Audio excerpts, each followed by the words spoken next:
Mana shu sovuq kunlarda ko'ryapmiz, mana ko'chada ishlashyapti odamlar, qo'li so'qatib, ustalarimiz ishlayapti, boshqa shu hunar bola chaqa boqaman deb, halol rizq topaman deb, bolam, ayolim birovga sarg'aymasin deb halol hunar qilayotgan shunaqangi hunarmandlardan Alloh rozi bo'lsin.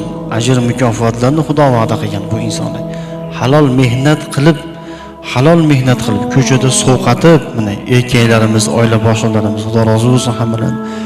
Ko'chada sovqatib, qo'li sovqatib, tellab, qiynalib, halol mehnat qilib uyga kelib uxlagan banda uyqusi ibodat bo'ladilar alayhisolatu vasallam. Payg'ambarimiz aytadilar, uyqusi ibodat bo'ladi.